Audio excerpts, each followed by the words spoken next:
Imagina que tienes que diseñar el sistema de seguridad para una de las máquinas más potentes del planeta, una que todavía no existe, y tu principal herramienta es un programa de ordenador.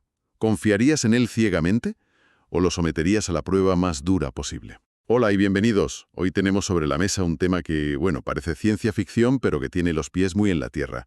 Analizamos cómo los científicos de Fermilab pusieron su modelo de predicción, pues, contra las cuerdas de la realidad, enfrentando una simulación digital al mundo físico para garantizar nuestra seguridad. Nos vamos a sumergir en la física de partículas, sí, pero desde un ángulo que nos afecta a todos. ¿Qué pasa cuando la búsqueda de lo infinitamente pequeño creó un problema muy tangible aquí, en el aire que respiramos? Pues el punto de partida es un artículo científico de 2017 publicado por investigadores de Fermilab. Es un documento denso, la verdad, pero la historia que cuenta es fascinante. Se trata de un estudio crucial para verificar y, sobre todo, para mejorar los modelos informáticos que usan para diseñar el futuro de la física de partículas. Piensa en el gigantesco proyecto LBNF de Dune. En esencia, es la historia de cómo se aseguran de que sus predicciones son fiables antes de invertir miles de millones en construir algo nuevo. De acuerdo, vale. Pongámonos en situación. Tenemos estas instalaciones enormes, como la que llaman NUMMI en Fermilab. Lanzan protones a una velocidad y una energía demenciales contra un blanco para producir neutrinos, esas partículas fantasma tan difíciles de estudiar. Es la frontera de la ciencia. Pero el artículo deja muy claro que esta operación tiene un efecto secundario. Convierte el aire normal y corriente del recinto en un gas, ligeramente radiactivo. Así es. Pero es importante matizar que no todos los isótopos que se crean son iguales a ojos de la seguridad. Se genera un auténtico zoo de partículas radioactivas de vida corta, pero los científicos se centran casi exclusivamente en un solo culpable principal, el argón 41. La razón es simple y crucial, es su vida media. ¿Qué tiene de especial? El 11 o el nitrógeno 13 tienen vidas medias de minutos. Se desintegran tan rápido que el riesgo de que escapen Es mínimo, claro. es mínimo. El riesgo de que lleguen al exterior es bajísimo. Pero el argón 41, con esas casi 2 horas de vida, tiene tiempo de sobra para viajar por los conductos, salir al exterior y contribuir a la dosis de radiación. Por eso, no es un problema teórico, es la principal variable a controlar por seguridad pública. Entendido. El argón 41 es el fugitivo más peligroso porque sobrevive más tiempo. Pero eso me lleva a una pregunta casi filosófica. ¿Cómo mides la cantidad de argón 41 que producirá una máquina que todavía no has construido? Suena al problema del huevo y la gallina. ¿Qué hicieron para salir de ese atolladero? Ahí está la brillantez pragmática del estudio. En lugar de confiar ciegamente en la teoría y en sus simulaciones, decidieron usar una instalación que ya existe y que lleva años funcionando. Usaron NUMMI como un banco de pruebas a escala real. Una especie de calibración contra la realidad. Justo, es la única forma de ganar confianza en una herramienta que se usará para tomar decisiones de diseño que costarán millones y que tienen implicaciones directas para la seguridad de un proyecto aún más grande. O sea que antes de construir el coche de carreras nuevo, usan el modelo antiguo para probar el motor en un circuito de verdad, y así ven si los datos del simulador se corresponden con lo que pasa de verdad. Exactamente, esa es la idea. Una vez que demuestras que tu simulador puede predecir correctamente lo que pasa en la instalación antigua, pues ya puedes usarlo con mucha más confianza para diseñar la nueva. Vale, entonces, ¿cómo lo hicieron? ¿Pusieron un medidor de radiactividad dentro de ese túnel de 50 metros por donde pasa el haz de partículas? Suena complicado y muy peligroso. Sería extremadamente complicado. La radiación ahí dentro es tan intensa que dañaría los detectores. La solución es mucho más ingeniosa. El aire de esa zona, el target chase, está circulando constantemente. Lo que hacen es desviar una pequeña muestra de ese flujo de aire, como si le sacaran sangre para un análisis, y la llevan a un circuito de medición seguro. ¿Lejos de la radiación principal? Lejos, claro. Y ahí es donde ocurre la magia. ¿Y qué usan para analizar esa sangre de aire radiactivo? Pues usan un doble sistema de verificación. Por un lado, un detector de germanio de alta pureza. Piensa en él como un espectrómetro de altísima precisión. Es capaz de identificar la huella dactilar energética, la que es única de cada isótopo al desintegrarse. Ah, vale. Así puede distinguir, sin ninguna duda, el argón 41 de otros, como el carbón 11, porque cada uno emite rayos gamma con una energía muy, muy específica y característica. Es el método de identificación definitivo. Si ese detector es tan preciso, ¿por qué necesitan un segundo sistema? Es una excelente pregunta. El segundo es un contador Geiger-Müller, un aparato más clásico. Este no distingue entre isótopos, no te puede decir esto es argón y esto es carbono. Simplemente mide la radiactividad total de la muestra y cómo va disminuyendo con el tiempo. Al registrar esa curva de decaimiento durante casi 2 horas y media, pueden deducir matemáticamente cuánto había de los isótopos de vida corta y cuánto del de vida larga, el argón 41. Ya. Es una forma de corroborar los datos del otro detector.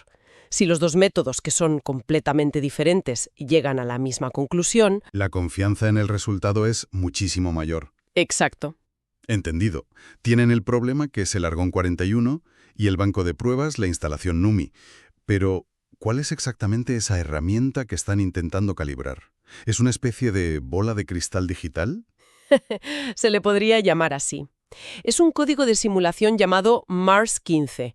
El nombre técnico es Código Monte Carlo, que es una forma elegante de decir que usa la aleatoriedad para resolver problemas increíblemente complejos. Simula el viaje de miles de millones de partículas una por una, decidiendo en cada paso qué va a pasar a continuación, lanzando una especie de dado virtual que está ponderado por las leyes de la física. Es una herramienta potentísima. Pero por lo que deja entrever el artículo no era perfecta. Para nada. Y el hecho de que lo admitan con total transparencia es un signo de buena ciencia. Cuentan que los cálculos iniciales con la versión antigua del código mostraban resultados extraños. Por ejemplo, la proporción que predecía entre carbono 11 y nitrógeno 13 no encajaba para nada con lo que se había medido en otros aceleradores del mundo. En condiciones parecidas, claro. Sí. Eso es una señal de alarma. Es como si tu nuevo programa de predicción del tiempo predice sol en Londres y lluvia en el Sáhara. Sabes que algo fundamental está mal en su interior. Exacto. No puedes confiar en una herramienta que falla en una comprobación tan básica.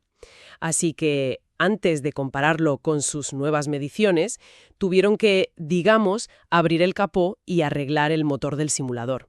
Y lo hicieron de 2 maneras principales. ¿Cuáles fueron? Primero, se dieron cuenta de que la forma en que el programa entendía la probabilidad de que se crearan ciertos isótopos no era del todo correcta. Este concepto se llama sección eficaz. Para corregirlo, introdujeron en el código datos de experimentos reales de otros laboratorios, como el CERN. En el artículo hay un gráfico muy revelador que muestra la producción de un isótopo. La línea del modelo Mars 15 serpentea intentando ajustarse a los puntos, que son datos medidos en el mundo real. Es un claro ejemplo de cómo la teoría se ajusta a la evidencia. Totalmente. ¿Y la segunda mejora? Mencionaste que era especialmente importante para nuestro culpable, el argón 41. Sí, esta fue la clave. Se dieron cuenta de que el modelo antiguo subestimaba la cantidad de neutrones de baja energía, los neutrones lentos que se producían. Y resulta que son precisamente esos neutrones lentos los que son capturados por los núcleos de argón 40 que hay de forma natural en el aire, convirtiéndolos en el problemático argón 41. Ah. O sea que ahí estaba el fallo. Ahí estaba. Así que implementaron un modelo físico completamente nuevo basado en una librería de datos nucleares llamada Tendel, solo para esa franja de bajas energías. Solo ese cambio ya mejoró la predicción de argón 41 en un 15%. Esto es fascinante. Demuestra que estos superordenadores no son cajas negras mágicas, son tan buenos como los datos y la física que les metes dentro. De hecho, los propios autores dicen algo que me dejó pensando. Afirman que, con todas las incertidumbres que hay, un acuerdo entre la simulación y la realidad entre el 30 y el 50% se considera muy bueno. Eso en mi mundo es un aprobado justito. Es que estamos en la frontera del conocimiento. Hay que entender la escala del desafío. Están simulando partículas que abarcan un rango de energía de 14 órdenes de magnitud. 14. Para que nos hagamos una idea, es como intentar entender a la vez la física de un caracol moviéndose y la de un cohete despegando hacia la Luna. La diferencia de escala es brutal. Además, hacen simplificaciones como asumir que el aire se mezcla perfectamente, lo cual no es del todo cierto. Por eso, no aspiran a una precisión del 1%, sino a un resultado que sea lo suficientemente fiable como para tomar decisiones de ingeniería seguras. De acuerdo. Llegamos al momento de la verdad. Tienen el experimento funcionando, la muestra de aire analizada y el simulador Mars 15 mejorado y a punto.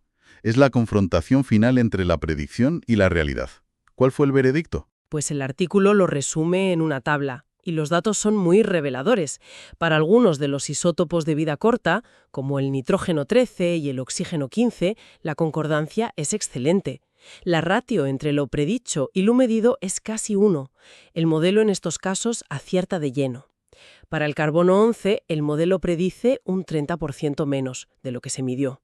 Una discrepancia sí, pero dentro de ese rango que ellos mismos consideraban muy bueno. Bien, hasta aquí parece un éxito. Pero, ¿qué pasó con el argón 41? El isótopo que realmente importaba. Ahí es donde la cosa se pone interesante.